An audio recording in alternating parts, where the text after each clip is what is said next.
person is. That doesn't happen today. Why? Because the losers lose more trust than the winners gain trust. So the party that wins has like a 3-point bounce. The losers have like a -10, so trust in government goes down. Why? Because people think the system of elections doesn't work. This is a key corollary. Also, key point, there's a huge difference between trust in democracies and trust in single-party countries. So it's only 48% of people trust government in democracies, 83% in single-party countries. That's a huge difference. And it's also interesting that trust in media is equivalent to government in single-party states. There's less difference, but media and government are down here in democracies, and they're up here in single-party states. Because this connection to media matters, is my point to you. Next, I want to talk about Gen Z. Half of Gen Z does not trust their electoral system. 1/2 in democracies does not trust electoral system. This year's study for Edelman, we found that 6 in 10 hold grievance against business, government, and the rich. And grievance on a scale, if you start with fears are theoretically accepted. They're in a certain way passive. I'm going to lose my job to AI. I'm downwardly economically mobile, or all these things. It went to political polarization about 4 years ago. So fear started about a decade ago. Then polarization. So what is polarization? Well, specifically, only 20% of people who disagree with me politically want to work with me at the workplace. That's polarization. Now, what is grievance? Grievance is literally, I want to be aggressive in defending my turf because I see a zero-sum game. And if there's one piece of pizza left in the fraternity when I'm going to get that piece of pizza. Like this, selfish. Self-protecting, let's put it this way. And so what I worry about in grievance is that 40% of people say, I agree with hostile activism. 40%, now, what that could mean misinformation, but 20% sanction violence as a means of getting where they want to get. And half of Gen Z, 1/2, is in favor of hostile activism. So I gave you a very bright picture to start the morning. I have ideas, but this is just to level set. We have a real problem. There's a real issue. If half of Gen Z doesn't believe in democratic institutions and favors hostile action, we have a very serious problem at our hands. Tirana Hassan, do you want to explain outside of the data with all the work that you do, why you feel trust in democratic institutions is at such a low at the moment? Sure. I think that one of the things that has happened this year, in the last year, is that we have seen there have been a lot of elections. Yes. And I think one of the things we have to be careful is not to assume that just because there's an election that you're guaranteed a democracy. That is not a given. The key to ensuring that there are democratic institutions is the institutions themselves. But in those institutions, you need to have trust. There needs to be transparency, and there needs to be space. And what we are seeing across the globe is that there are erosions in each of these areas. When it comes to trust, what do you need when it comes to trust? You need shared facts. You need to be operating with a shared reality. And in an era of misinformation, disinformation, in a time where we are seeing, particularly social media platforms walking away from their responsibilities to moderate content, to be able to maintain free speech, but in a in a way that facilitates real free speech and safe speech so people don't retreat, that is beginning to erode. In transparency, I think the biggest erosions have taken place in media. When it comes to the media, we have seen increasingly also in government, in places where leading up to elections, governments have cracked down on media. We see issues like digital cyber libel laws, which are these broadly permissive laws, started in places like the Philippines, for example, but the domino has just been falling all over the world. And that essentially these are laws that stifle dissent. These are laws that can silence bloggers, they can silence journalists from expressing dissenting views. And I think when it comes to this issue of space, I think civic space and space for alternative voices is probably one of the things that is most under threat and something that we must rally towards to protect if we want to maintain democratic space and democratic institutions. And the biggest way that space is being eroded is both digitally but also physically. We are seeing increasingly governments moving towards everything from foreign agents laws. And one thing I want to warn everyone is never assume that a bad idea in one place is just isolated to that place. Because the other big threat we are seeing is once upon a time, the threats to democracy were autocrats, right? And you thought, oh, the autocrats have a handbook. And some of them will share their handbook. That's gone. The new era is, and because of digital communication, they're just taking a page out of that handbook. And one of the things that we've seen that's been particularly destructive to democracies is things like foreign agent laws. My organization had to deal with this in Russia a couple of years ago. We thought, it's Russia, it's Putin, it's not a surprise, but it is deadly for civil society and alternative views. And now they've popped up in Hungary, they've popped up in Georgia, they've popped up in, I think it's Kyrgyzstan. So, we have to keep our eye on the prize and really be protecting the institutions which are rights respecting, that essentially allow us to enjoy not democratic rights, but actually the simple things that make us feel, allow us to feel a sense of dignity. Interesting. So we're kind of building on and trying to get everybody on the same place when it comes to understanding the problem. Now, Professor Sharot's work is a lot to do with misinformation and disinformation. Do you want to talk about how that contributes to the lack of trust? And everybody essentially starts inhabiting echo chambers where they believe what they choose to believe rather than weigh objective facts. Yeah, I want to build on some of the things that were said here. So Edelman said the system does not work. People believe that the system does not work. And then you said election doesn't guarantee democracy. And the other thing that I'm going to touch upon is Edelman said, people who disagree with me don't want to work with me. So just on the first one, which is, I think democracy is a promise of independent people or people expressing their independent opinions. But in reality, opinions are never independent. We build our opinions based on the people that are around us. Most people have the same political views as their parents. Most people have the same religious views as the people that they grew up with. And that all makes sense because where do we get our sense of what right is and wrong? We're not in a vacuum, we're in a social context, so it makes sense that we will build those beliefs based on the people around us and the information that we get, and that makes sense. But I think the difference is that in the past, we used to be more influenced by the people who are physically around us. So we knew those people, we knew their characters, right? And so you might have gotten these clusters of opinion, and democracy perhaps were the count of the clusters. But nowadays, we're influenced from people from afar.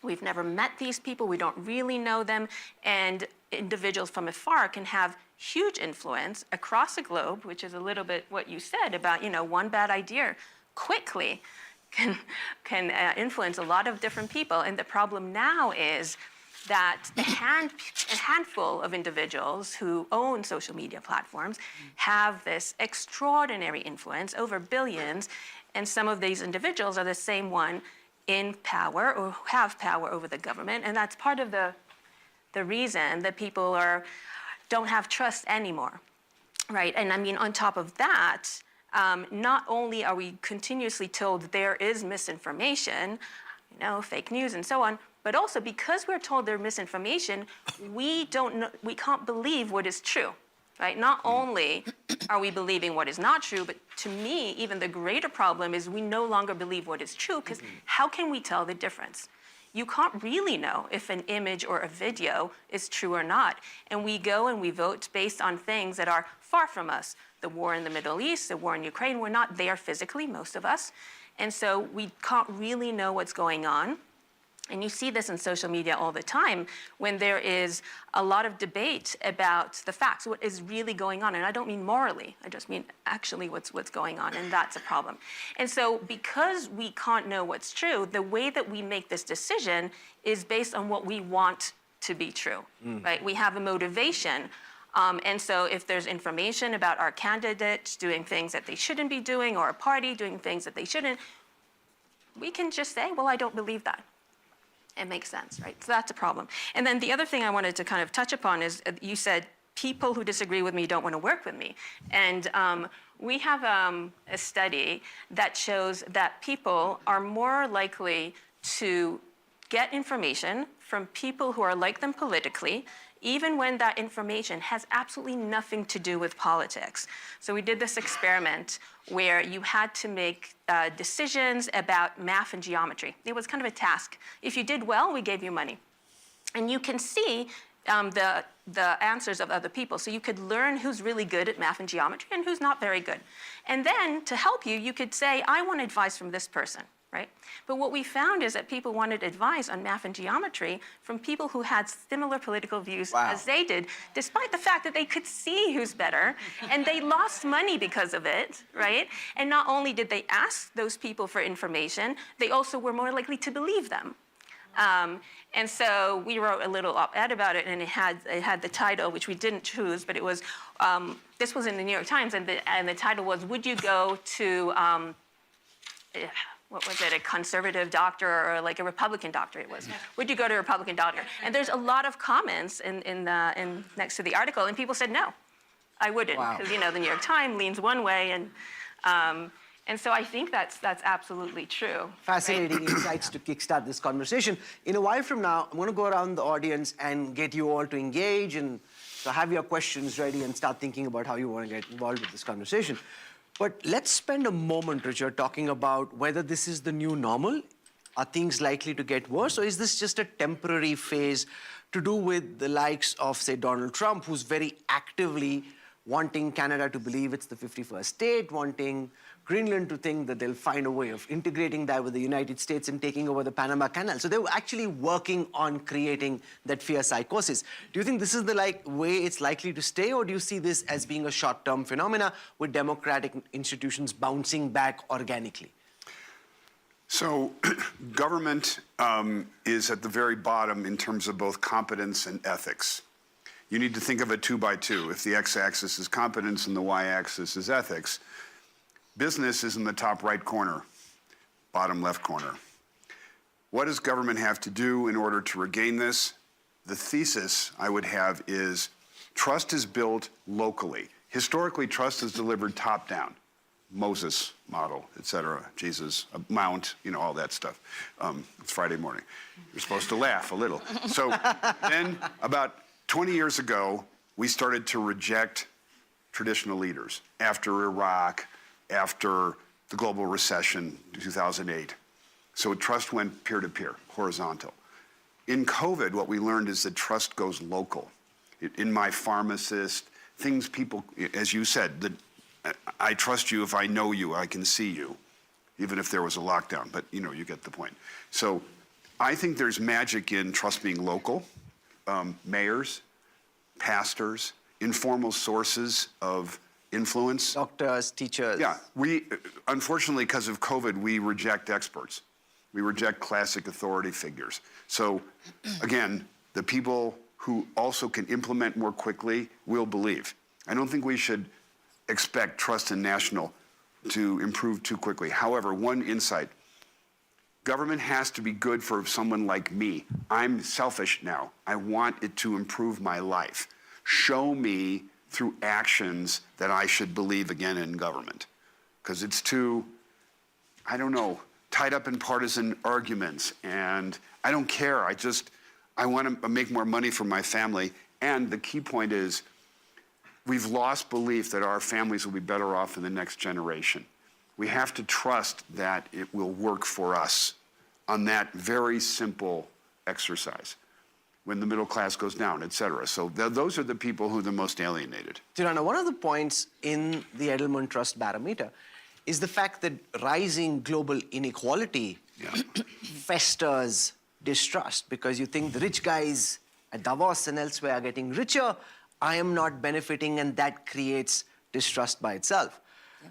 Richard's argument broadly seems to suggest he thinks this is the way it's going to stay, could get worse, and if Gen Z is as disbelieving, it can potentially spiral even further. Is that where you come out as well? Is that what you think too? I am not contesting the reality. However, I do strongly feel that we cannot let governments off the hook. You're right. You know, the whole idea behind elections and democracies is that you are electing leaders, individuals who are making a promise. It's the social contract. They are obligated to deliver. And I come back to that point about what do people really want? What do they want from democracy? What do they want from governments? What do they want from institutions? They want a dignified, safe life.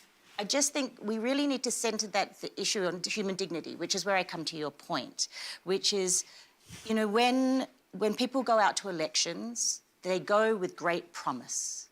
They vote for these leaders, and when those leaders don't deliver the simple things that people require to sort of believe, trust, to feel that they belong in a society, feel that they can meet their basic needs, then that trust begins to fracture, and their belief in those institutions and those institutions' abilities. But actually, I would argue that I don't think people are talking about institutions anymore. They're talking about individual leaders. And when those people are not delivering for them, when they can't put food on the plate, when their school systems are, you know, falling apart, when they can't find work, yet they look up and they see their leaders, friends of their leaders, people that don't look like them or sound like them or live lives like them, getting richer, having access, and they're not, and that divide continuing, then that, I think, continues to fracture trust. And I'm going to say one thing, though, that's counter to that. That is eroding and chipping away at democracy worldwide. It's an erosion of trust. It's an erosion of rights. However, we are seeing some remarkable resistance to that pushback against that erosion. Look at what happened in South Korea just a few months ago. When the government, you know, when the president tried to take on, he tried to declare martial law, within hours, it was overturned because people were not going to have it.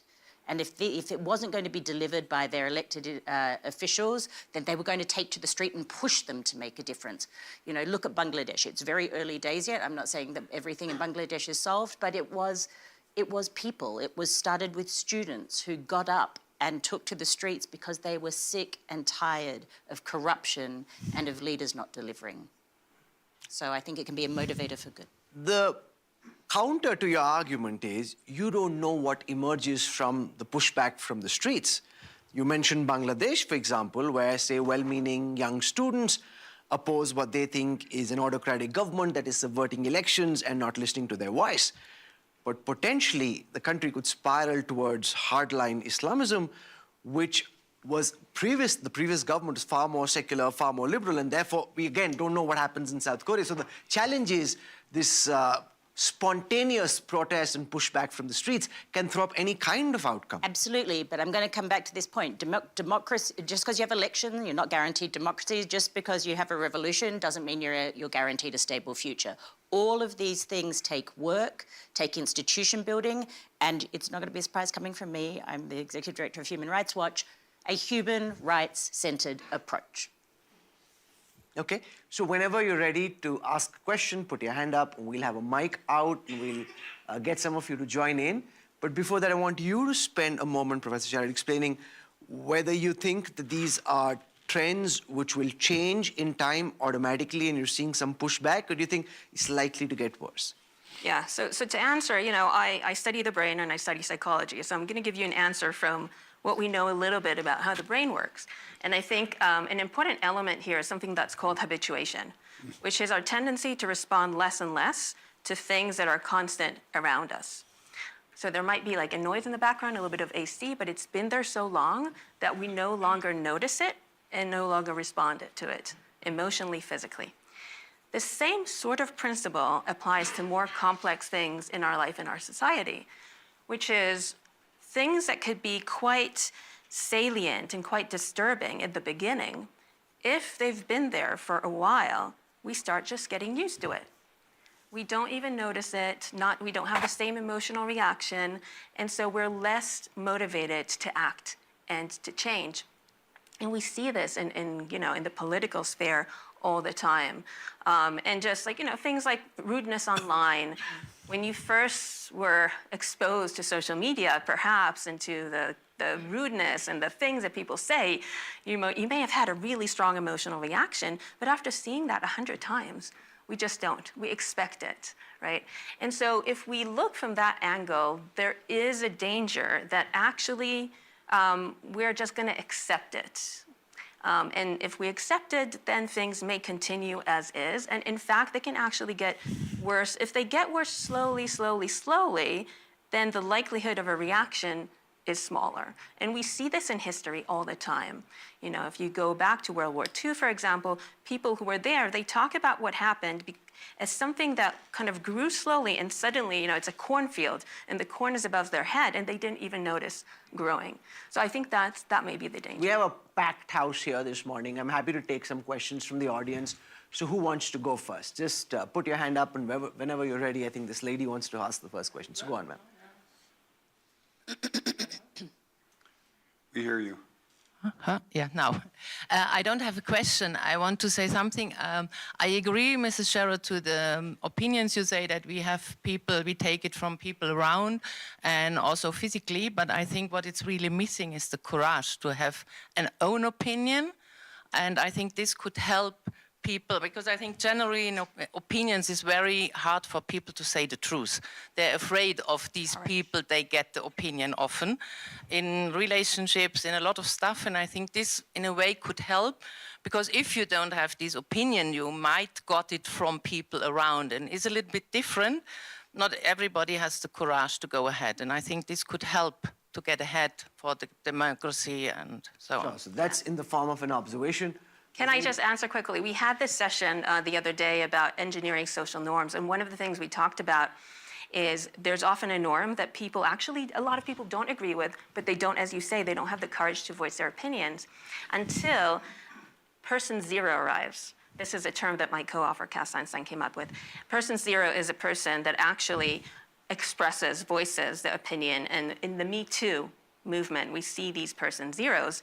And so the person zero then influence the ones. The ones are people who do have different opinions, but they are not going to express it until person zero expresses it. The ones then influence the twos influence the threes, and then become social norms. And the question that we were talking about, who is a person zero? Who has the courage? Fascinating. Great, it's true. Yes. Christian. Can we... So, good morning. My name is Aaron Ratzinger. I'm one of the global shapers, the youth community of the World Economic Forum. So I'm happy to represent the voice of Gen Z here in the room. I want to come back to your point, Richard, on the kind of disillusionment that not only the data, but also from personal experience, I think many young people are feeling, which I think is to a big part due to this state of polycrisis in which we grew up in. So, it started with the financial crisis, then as a European, it was the Eurodebt crisis after that. Then we had more and more of climate extreme events that showed us the fragility of our natural environment and how we're not taking the necessary action and we're failing on the Paris Agreement. Then came the pandemic. Now we have a war in Europe, the war in the Middle East. And I think for many young people, that kind of, for one, arose this, feeling that there is continuity and that there's anything that you can rely on. So, Be it that, I'm going to enter college and have this really great experience. No, I'm actually going to be at home and following a class on Zoom. Or, I'm going to have this really great summer vacation. Oh, no, actually, the whole place is on fire now. So I think that really now makes people so much more inward-facing and, open to these very extreme views that then can get them very, radicalized and opposed to political institutions integrating into the economy. So I wonder, what can the big institutions that have the power now do for younger generations to regain that trust and offer a sense of stability? Well, specifically, I think that there needs to be a cross-institution commitment to upskilling and to access to technology, because otherwise we're going to have a bigger gap. Think about this. Those who got well educated will get a further boost because they have access. And those who are left behind are going to get more aggravated. And there is a quite inevitable change in workforce, meaning certain industries, financial services, insurance, they have a lot of back office jobs who are sort of white, blue collar. And we're not addressing this. And also on AI, you tell me, do we need as many junior people in a company to do the ordinary? Maybe not. And in which case, there's fewer entry-level jobs. Let's just be honest about this. Let's have a report. Let's say, here's the goals between civil society, government, business, and say, here's what we have to do. And we'll deliver against these things to train you up so you have a chance. We have to give people the fighting spirit. We have to make them optimistic again. This is her research. If we don't have optimism, and we won't get optimism unless we trust our institutions. And the way to trust institutions is do something and do it together. Nobody can do this alone. Business can't do this by themselves, even if it's the most competent ethic, because the high grievance people don't trust business. And that's a lot of your generation. So, yeah, that was a long answer. So we have a few minutes left in this session, and I want to spend them talking about potential solutions. And you spoke of person zeros. If the project is to restore trust as a parallel to the Me Too movement, who is that person zero? Who can it be? Can it be a person? Can it be an institution? Can it be government? Can it be business?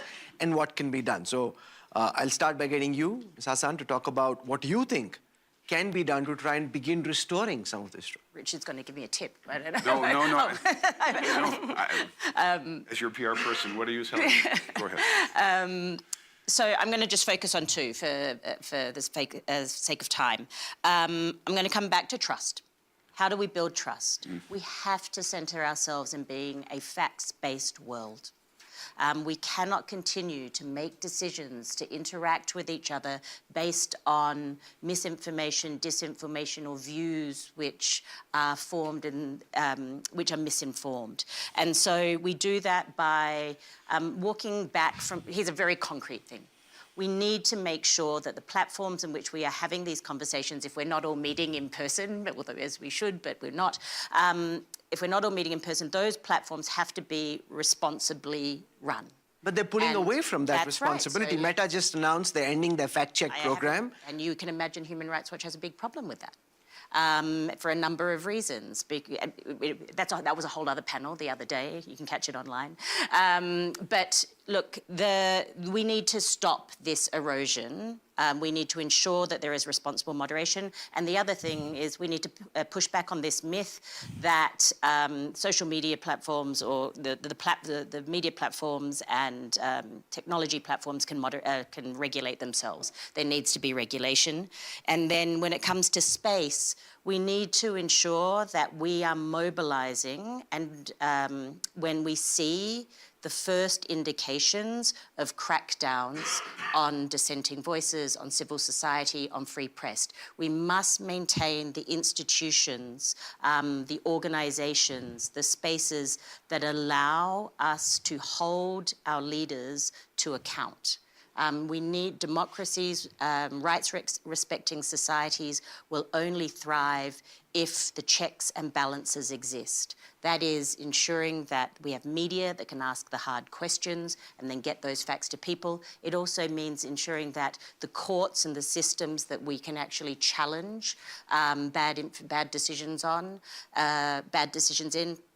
that those are protected and not chipped away at by governments or individuals with alternative motivations. You know, your barometer gives a sense of where things stand. Does it also look into the crystal ball and tell us what can be done to try and fix things for the way they are? So, two ideas. The first is, I think we really have to work against nationalism. There's a rising tide of nationalism, which you can see even in people purchasing brands. Like, if I'm Chinese, I'm going to buy a Chinese coffee instead of, whatever. So nationalism is preventing efficiency and delivery. For example, in Europe, they need a single stock market. You can't have stock markets in Milan and Paris that say you don't have enough capital together. So fight against nationalism. Be willing to give up some of your national authority in order to get to a place so that you can deliver better. And I guess also we really absolutely have got to get young people in the system, and young people also who are conservatives. We have to have a broader window and aperture for, maybe it's not such a great idea to have so much government and so many EV subsidies and things like this. At least it's worth including. You shouldn't have people feel that they're on the outside throwing stones in, because a lot of the move to populism is this feeling like I'm not heard, I don't have dignity, I'm not included. We should have a big tent. It shouldn't be a consensus. It should be a discussion. Professor Sharot? Yeah, I agree that a lot of the problem and therefore a lot of the solutions come from the social media platform, because that's how people get information and are influenced. And I agree with more regulation. I think that's key. I think there's two things that we need to think about. I don't know how to do it, but these are things to think about. One, how to break the manipulation of social media. The monopolism. So we have, a handful of platforms, right? It's sort of a monopoly. Can we break that? And the other is a conflict of interest. So we have the same people who own the social media platforms are the one who has power over the government. Can we, in some way, try to break that conflict of interest? Together with regularization related to fake news. There's a little bit of work on watermarking AI. And fake news and so on. I know Google DeepMind is working on that, other companies as well. That would be helpful to some extent. Christian, last question. Yes, I have a question, how to deal with it on a private level. Because I make the observation that the topics where people disagree are growing more and more. So you have discussions about not only COVID and vaccination, you have discussions and quarrels about Ukraine, you have quarrels about the climate change, and this also on a private level. And it might be a silly example, but Tinder has introduced that you can see whether a person is vaccinated or not. So you can swipe to the left if you don't want to have a vaccinated person. And I make the observation that it's getting more and more difficult to deal with it on a private level, so that friendships split apart, that divisions go into family, that you have gaps between different opinions, and how to deal with it on a personal, private level. Always useful to know the latest updates on Tinder. But yes, who wants to answer that question? I can have a quick try. Go for it. I think we always need to find what are the commonalities. Even if we're on the other side, there's something in common. We're both humans. We have the same motivations. We're maybe both parents or whatever it is. Start with the commonalities. Try to make a flip, right? Instead of saying oh, they're different from me in A, B, and C. How are they like me? And my last is, every one of the institutions needs to help the media come to good facts. There should be a much lower bar for intervention. We shouldn't wait until a thing gets to be accelerated about who caused the fires in Los Angeles and all this. If the government is trying to put the facts and the media is trying to put the facts, if business knows such and such, say it. Truth be told, when I was told that the session would start so early on a Friday morning, I had my doubts. But it's worked out really well. I hope you enjoyed it too. This is a fascinating conversation. I'm not sure we have all the answers, but we've been able to understand the problem more deeply and also see where things are going. So for bringing your best game to the park, can we have a round of applause for our panelists this night? Thank you very much.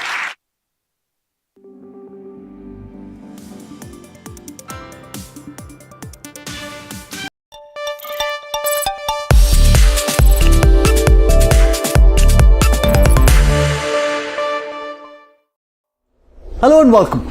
We're joined at the India Today and Business Today studios at the World Economic Forum at Davos by senior BJP leader Smriti Irani. She's the head of the Alliance for Global Good. And I was looking at her calendar for the World Economic Forum. Ma'am, you had a very packed calendar. Do you want to give our viewers an account of what came out of your week here at the World Economic Forum?